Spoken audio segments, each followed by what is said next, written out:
Halo sahabat Eljon, kembali lagi di Eljon Medical Forum bersama saya Cynthia dan kita masih membahas mengenai kolesterol. Masih bersama dengan Dokter Diki Tahapari, dokter spesialis penyakit dalam.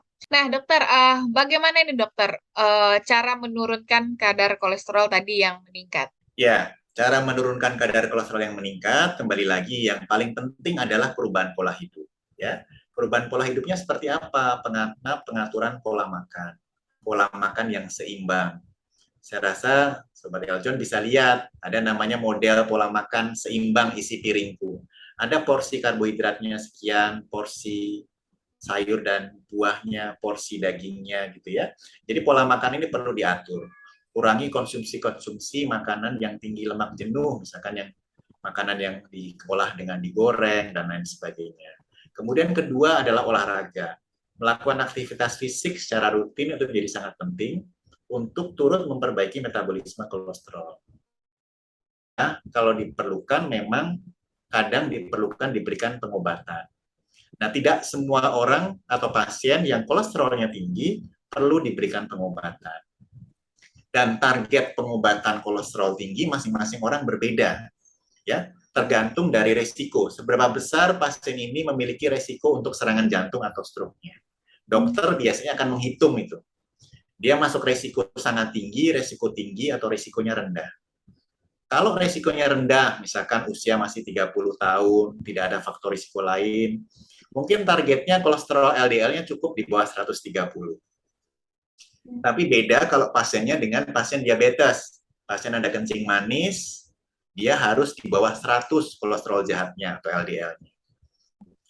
Kalau dia pasiennya ada penyakit jantung juga, misalkan, mungkin harus di bawah 70 kolesterol LDL-nya.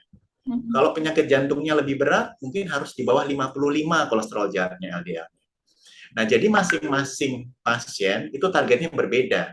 Sama-sama kolesterolnya tinggi, sama-sama harus diobati. Mungkin yang satu cukup ngatur pola hidup, yang satu perlu obat. Obatnya pun bisa beda-beda, tergantung seberapa besar dokternya perlu menurunkan kadar kolesterolnya. Kalau kolesterol LDL-nya misalkan 200, harus diturunkan di bawah 70.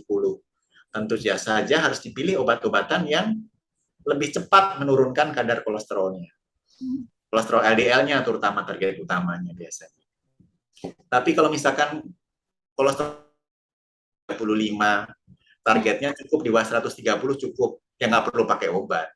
Perubahan pola hidup saja cukup, pengaturan makan, olahraga, kita lihat dalam 3-6 bulan. Kalau sudah mencapai target, tinggal dipertahankan. Jadi prinsipnya pertama periksa, kedua perubahan pola hidup, kalau perlu plus dengan pengobatan, yang ketiga adalah pertahankan, di-maintain, dipantau terus. Karena seringkali nggak ada gejala, mau nggak mau harus rutin dilakukan pemeriksaan. Biasa tiap 3 bulan sampai tercapai targetnya.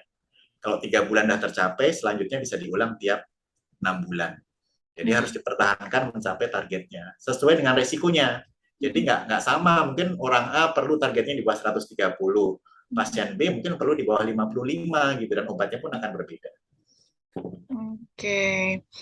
Kalau misalnya tadi yang LDL-nya tinggi gitu ya dokter ya, artinya kan harus minum obat. Apakah minum obat ini banyak yang bilang terus-terusan katanya sampai seumur hidup dokter karena sudah kolesterol sulit katanya seperti itu dokter. Atau kalau seandainya sudah turun boleh diberhentikan.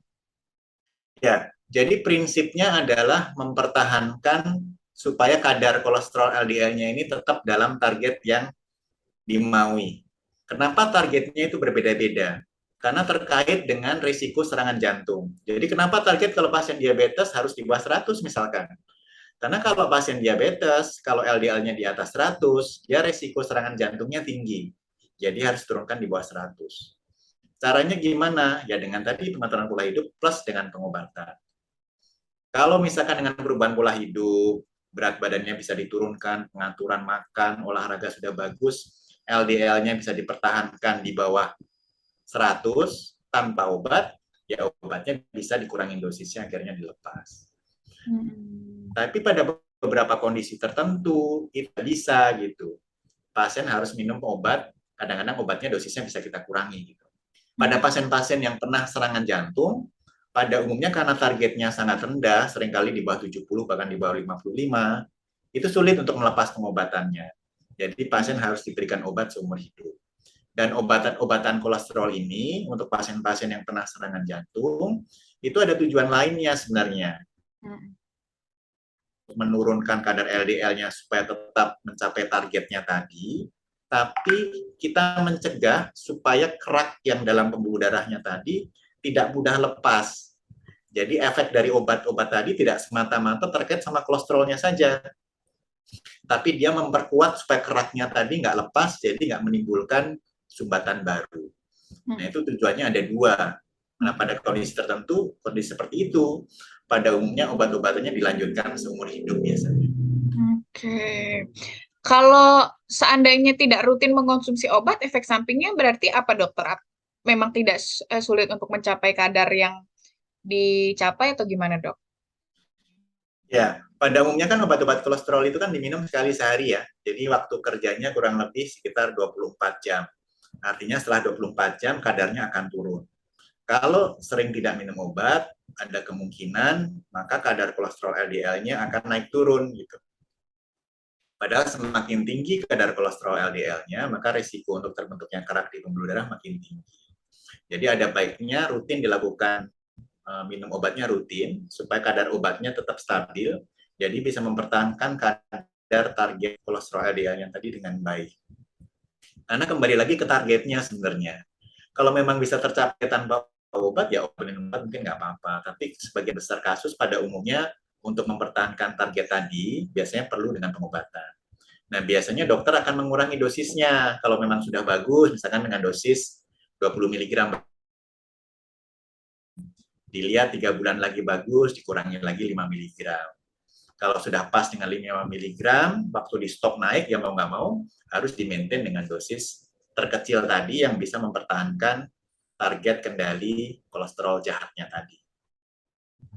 Oke, tapi kalau ditanya nih, dokter, bisa sembuh nggak orang yang punya kolesterol ini gimana, dok?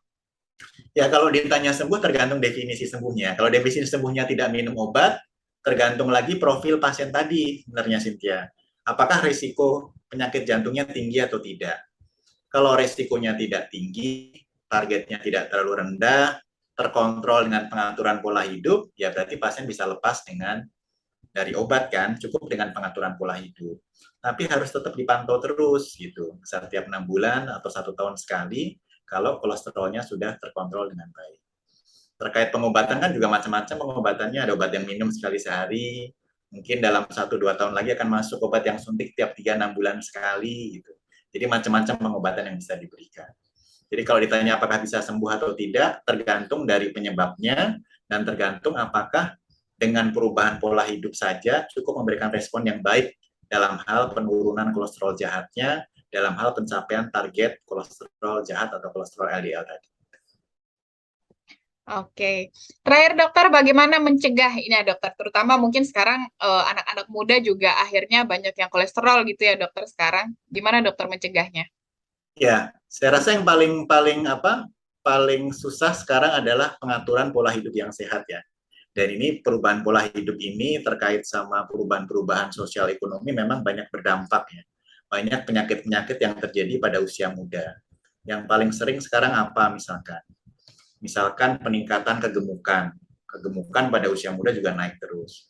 Saya sekarang juga cukup sering mendapatkan pasien, misalkan pasien diabetes yang umur 20, umur 25, 30 sudah ada diabetes mellitus.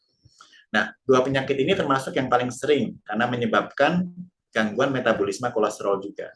Jadi orang kalau konsumsi gulanya tinggi, karbohidratnya terlalu tinggi, di dalam tubuh akan diubah jadi lemak juga gitu, Cynthia. Jadi kolesterolnya juga tinggi. Jadi kalau mau mencegah, pertama harus pola hidup sehat. Pola hidup sehatnya apa? Cukup aktivitas fisik minimal seminggu 150 menit misalkan. Pola makannya harus diatur sebaik mungkin. Kurangi konsumsi makanan yang tinggi gula misalkan. Tinggi lemak dikurangi. Jadi pola konsumsi makanan yang seimbang itu penting. Dan yang penting harus kenali faktor risikonya. Ada nggak di keluarga yang memiliki risiko kolesterol tinggi atau serangan jantung usia muda biasanya. Nah, kalau ada faktor risiko, walaupun pola hidupnya sudah sehat, tetap harus dilakukan pemeriksaan. Jadi pemeriksaan kolesterol screening itu wajib dilakukan. Kedua, kalau sudah ketahuan kolesterolnya tinggi, Ya, perubahan pola hidup, pencegahan kan. Yang ketiga, kalau sudah bagus ya harus dipertahankan, dievaluasi terus. Karena seringkali nggak ada gejalanya sama sekali kolesterol tinggi. Oke deh. Baiklah, terima kasih banyak Dokter Diki atas penjelasannya soal kolesterol. Terima kasih dokter. Sama-sama, makasih. Sahabat Eljon, tadi kita sudah mendengar ya apa itu kolesterol. Kemudian tadi yang paling penting adalah balik lagi ke pola hidup, termasuk makanan juga dikontrol. Tadi Dokter Diki sudah katakan makanan yang seperti apa yang bisa meningkatkan kadar kolesterol jahat gitu. Yang kemudian eh, rutin melakukan pengecekan. Tadi sudah disebutkan juga anak-anak muda sekarang juga bisa melakukan pengecekan sejak dini atau beberapa kategori tadi ya yang kira-kira dia memiliki peluang besar untuk mengidap penyakit kolesterol, ya, termasuk ada genetik, kemudian gaya hidup, kemudian obesitas, dan lain-lain.